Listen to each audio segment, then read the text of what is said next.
Nosferatu is a highly anticipated 2024 supernatural vampire horror film that has recently been released to 4K by Universal Studios.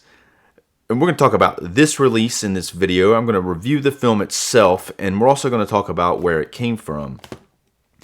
If you haven't done so already, if you'd go ahead and like this video, subscribe to my channel. I'm Dave Watkins, Watkins Films. Nosferatu is based on the 1922 film, also called Nosferatu. Now, this movie is over 100 years old at this point, so this is a very old film. It is a silent film, and it did have another remake in 1979, also called Nosferatu. But this one was directed by Werner Herzog, and it starred Klaus Kinski. Now, unlike the new one, unlike the new Nosferatu, the Werner Herzog film kind of didn't quite follow this script all the way. Now, the original script to Nosferatu here was an unauthorized production of Bram Stoker's novel Dracula. And the Bram Stoker's estate actually came after the makers of this film, and they won the court case, and all copies of the original Nosferatu were ordered to be destroyed. But clearly, some did not, as we still have this. And it's a good thing, because there is a lot of... They did change the plot a little bit compared to the original Dracula. There are a few plot beats that in some instances kind of improve upon it. And the end of the main character for the Dracula, in Dracula named Mina, here named Ellen, is a lot different in Nosferatu than it is in Dracula. This is the Bela Lugosi Dracula. This one was based on a stage play because they didn't quite have the funding to do Dracula quite right, but there was a stage play, so they went ahead and went kind of that route for the most part here. Now, Nosferatu was probably like a closer to being an authentic production of Dracula than the Bela Lugosi's Dracula. Now, in the 90s, Francis Ford Coppola did put out a very close to faithful Dracula. He added some stuff to it, which actually helped some of the plot. But this one's probably the closest to the original Dracula book that we have at this point, and it stars Gary Oldman and Keanu Reeves and Winona Ryder and Anthony Hopkins as Van Helsing. And Dracula obviously has been done a lot of other times. A very famous one like Christopher Lee, and then Frank Langella. They even did a version of Dracula with him. But Nosferatu, which instead of calling him Dracula in this, because they called him Count Orlok instead of Count Dracula. I think I don't know if it was because it was made for German audiences and they had to change the names for the audiences, or they were just trying. I don't think they were caring so much about, because they were clearly ripping off the story, but maybe they were trying to take some care into changing the characters' names, thinking that they could just take the story and change the characters' names and everything will be fine. But unfortunately, it didn't quite end up well for them in this one. Now it's in public domain, so it doesn't matter anymore. Now they can make Nosferatu and they can call it whatever. They can use the characters from Bram Stoker's, or they can use the characters' names from the original Nosferatu, which they've done here. Now I remember in 2022, which would have been the 100-year anniversary for Nosferatu, they had like some announcements all over the internet about how Robert Eggers was going to remake Nosferatu, starring Willem Dafoe and Anna Taylor-Joy.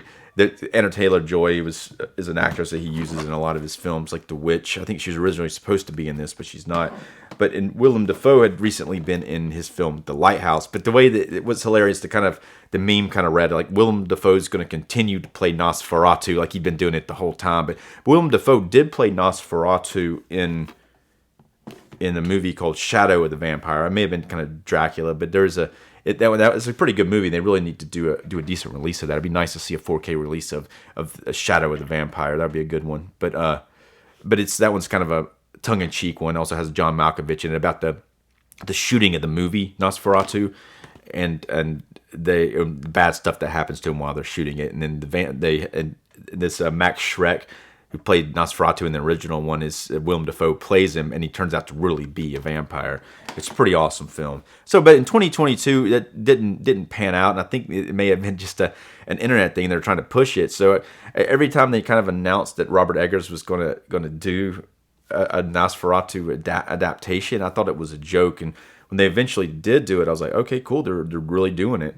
And Willem Dafoe ended up being in the film. He is in the film, but he plays Professor von Franz, based on Van Helsing. When they eventually did say Robert Eggers was doing it, I kind of didn't believe it at first. I thought it was a joke again, but then it turned out clearly it wasn't, because now we got a movie, and I've seen it.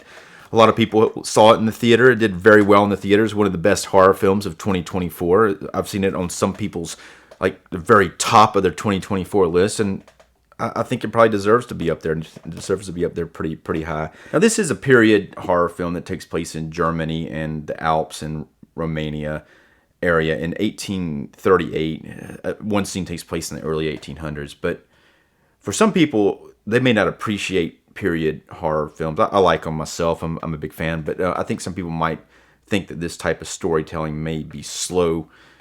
So there is that to be considered when people putting it up on their list or not putting it up on their list. They might not appreciate this type of Gothic horror storytelling. I love it myself, but that's what this is, and I think it's very well done for what it is, and it sticks kind of close to the original Nosferatu script. They do add something at the beginning which changes the main character, Ellen, played by Lily Rose Depp, who is Johnny Depp's daughter.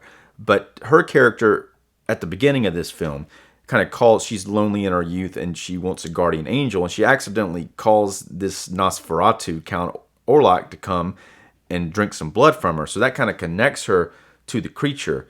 But in present day time, in this film, 1838, in Germany, she's married to a man named Thomas. He's based on the character Jonathan Harker from the Bram Stoker novel, here played by Nicholas Hoult. But so she's married to him. So he's working for kind of a real estate company where this count who lives in the Alps in Romania, he wants to buy this old decrepit house in town near them. And so he needs to go on this trip to go to Romania to get him to sign this paperwork. Now, this is kind of typically in these in Dracula and most Dracula movies, kind of the plot goes like this. The Harker character, or in this one, the Thomas character, has to go to Romania or wherever. He has to go to Dracula's castle, and then Dracula has an old decrepit castle, and he comes out, and it's a really uncomfortable conversation between Dracula and Harker, and when he's in Transylvania, that's typically in the Dracula films. It's most people's favorite part of the films. It's the creepiest part typically, because that Dracula's castle is in most adaptations pretty awesome. But then what happens? Dracula takes a liking to Mina, or in this case Ellen, played by Lily Rose Depp. But he always kind of latches onto her, and he keeps Thomas at his castle, and he makes a trip to, in this case, Germany. He makes a trip by boat to Germany, and then he ends up getting in the house and then kind of terrorizing Germany in this film. I think it's usually England or something like that. But in this one, he terrorizes Germany with a plague, and then a group of vampire hunters eventually gather, and they hunt him down or start to, and that's usually how it goes. But we're gonna go back into the more specific places that it changes, and I'm going to point out some things that I think are done really well in this film. So in this film and the original Nosferatu, Thomas's employer is already, he's based on the Renfield character from Dracula, but he's already been in contact with Dracula, and he considers him his master, and his name is Knock in this film, like her Knock. It's like her, as I said, German like word, but it sounds like her like in the she, but her Knock is, so this character. And the actor in this one, Simon McBurney, he looks very similar to the way that he looks in the original Nosferatu. So since it's a silent film and there's no dialogue, the acting, and they're coming from, a lot of the actors are coming from stage, and they're very exaggerated in their performances. And this film is much more subtle, which I appreciate. Not the original one did it the way that they did it because that was where we were at the time. But here, much more subtle performances. When the Knock character is quite obvious, like out already insane when you first see him in the original Nosferatu. And this one, when he's talking to Thomas, at first he seems a little off, but for the most part he seems fairly composed, and he does a good job of tricking Thomas into going to Orlok's to get him to sign the paperwork.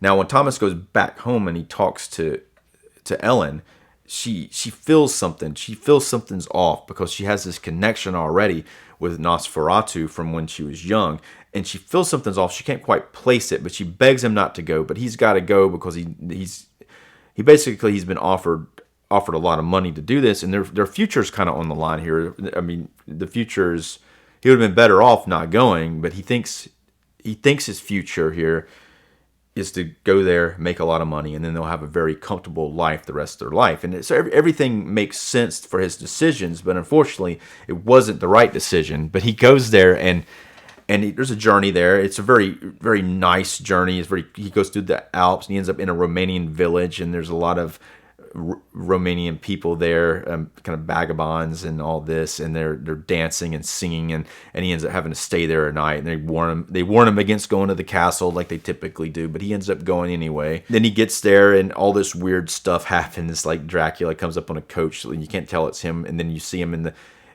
really far away, and then he goes in, and everything's lit by candlelight. So the way that for a long period of time in this film, you do not hardly see Dracula. They avoid seeing him. When I say Dracula, you know that what I mean is Count Orlok. And I'm going to try to say Count Orlok, but I might say Dracula again. In this film, he's played by Bill Skarsgard. Now, Bill Skarsgard is really making a name for himself in these horror films. He's probably most well known for playing Pennywise in the It remakes recently.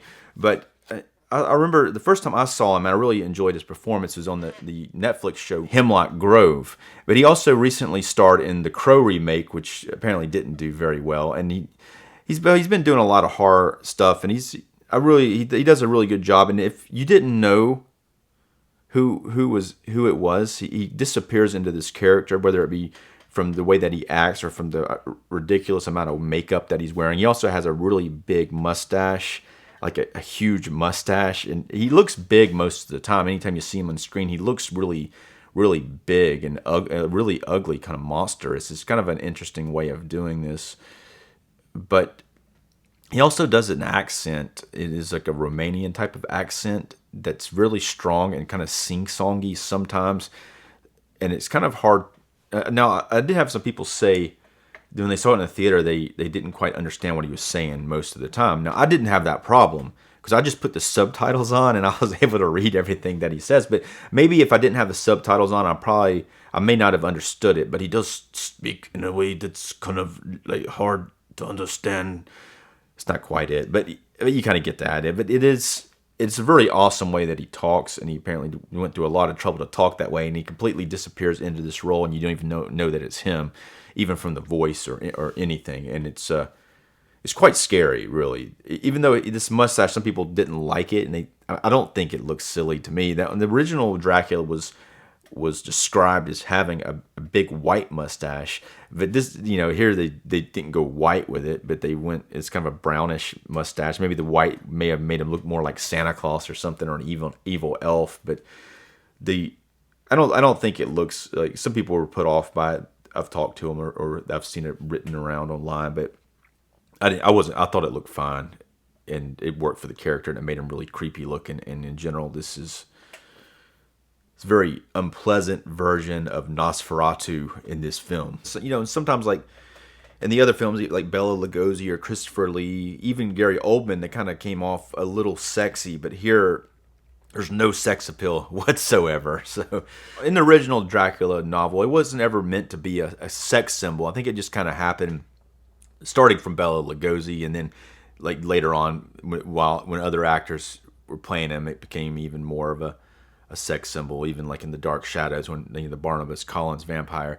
But originally it was supposed to not be that way, and they kind of go that route here. Now, one thing too, in the original novel, as it progresses, he becomes a little more young, but not completely. As he goes to Germany or England or wherever he goes, and he starts to drink more blood and all this, he becomes more healthy. He doesn't ever become good looking, but he becomes a little more healthy, and I think that happens here in this film. It's hard to tell because you don't see him a lot during the first part. He a lot of times is out of focus in the background, or they do a lot of cool camera tricks to keep his face from being seen very well. In Dracula, and not in this film, Dracula typically has brides at his house, and when Jonathan Harker or this movie Thomas gets there, the brides are there, and they want to get in on this human blood action as well. But the brides aren't here. I kind of miss them a little bit, but it kind of makes it creepier in a way that he doesn't have he doesn't have any servants. He's there by himself, completely lonely, and he just goes out and has to go out and fend for himself. I mean, he has the Renfield character that's already been there, and he clearly could have other servants, but he, for the most part, stays by himself in this one. So eventually Dracula ends up going to Germany via boat.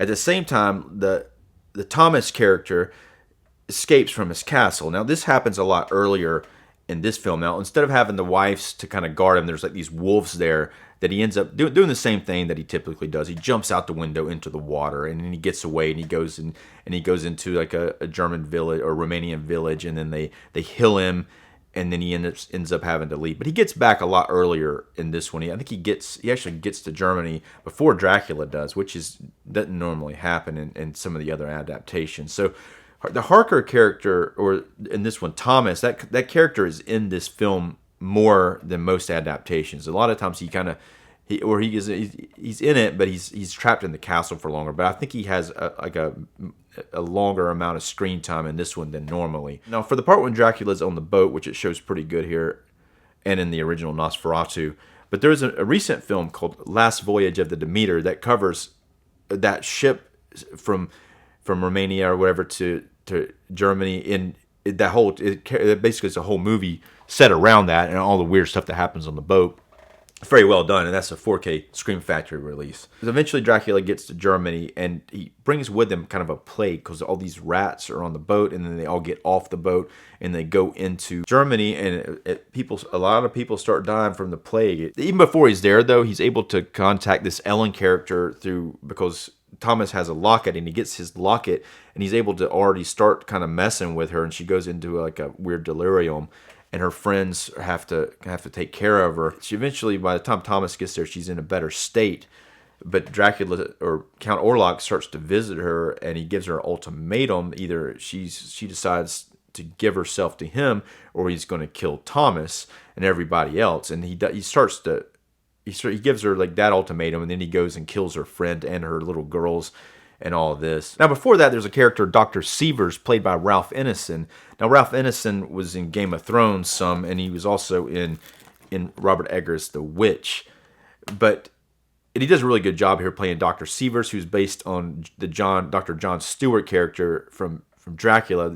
John Stewart's the character who runs the insane asylum, where the Renfield, or in this case, the Knott character, is being held. And he's completely insane, and he's talking about master this, and he's eating like animals and bugs and things of that nature.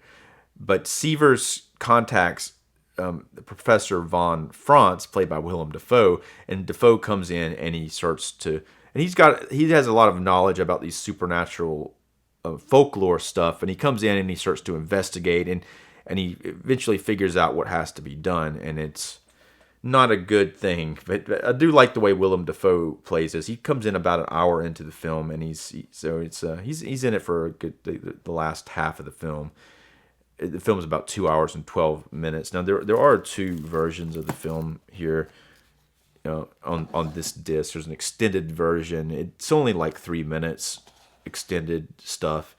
And most of it's just extra dialogue. A lot of it's Willem Dafoe's dialogue. Just extended scenes in general that they had to cut for pacing purposes. I don't know which one's better. I mean, it's probably better to have the extended scenes. But if you're already struggling to get through the film, you might as well go with the shorter version. I'm not going to necessarily give away what happens all the way at the very end of the film. But I will say it's a little different than Bram Stoker's Dracula. But it is the same as the original Nosferatu, even though it's a little more explicit in this film. Most of the stuff is a little more explicit, obviously. As far as the way that this film looks, it looks terrific, by the way. It's shot on 35mm film, which is kind of rare these days. But they kind of take a little bit from this, like just the tinting. Like, say, for instance, like if something's candlelit, it will look overly amberish, or like almost like a color grading of amber over it. And a lot of times, if it's exterior night, or interior night without any candles, it's very blue color. There's very few scenes that look that look very like naturally. I mean, they're not. They're all graded, and everything looks muted in color. Even the exterior daytime scenes, it looks like it's almost like kind of overcast, and everything looks very muted and kind of dark throughout. They have some interior daytime scenes that are probably closest to what you would consider normal flesh tone looking things, but even then, it does seem to be a little more saturated than you would expect. It doesn't look very lavish in general, and everything looks very creepy. Now, a lot of people have an issue with Dracula in general. I've heard this, and I think that happens in the original Dracula. For me, like the Transylvania parts are very, and Dracula's castle is very ominous and creepy and more entertaining. And once they get to here Germany, it's less entertaining. But they do a good job. Robert Eggers does a really good job of creating like this sense of dread and atmosphere. Even like when they get there, it all still looks, since it is 1839, it all still looks very old, and it doesn't look very clean in general. There's a lot of ugliness to what's going on, and it kind of, I have seen people complain about this film as well, but I think they do a lot better job. Or not that it's always done bad, but they do a good job of keeping it creepy. I mean, I think even like in the Francis Ford Coppola's Dracula, it still is creepy once they get into it. And it looks older, but it looks more lavish in general. But even some of the lighting is not like really that.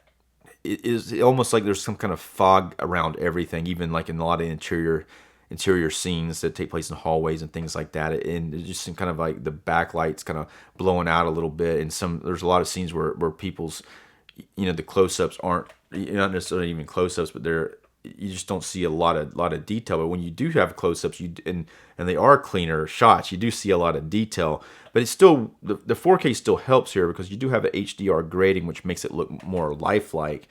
And also the blacks are deeper than they would be in a Blu-ray situation. I think it looks terrific. I think it's very artistically done. It's very expressionistic, kind of similar to the original Nosferatu. I think they really went here and tried to make it look and feel like the original Nosferatu, with the exception of now we have dialogue in it, and the performances aren't exaggerated. They're all very, maybe Willem Dafoe may be a little exaggerated, but it actually works, as he seems to be kind of borderline insane, but he ends up having like a he knows what has to be done to the Ellen character, which she also knows as well. It's sort of a hard thing to accept. But I think this film is very well done.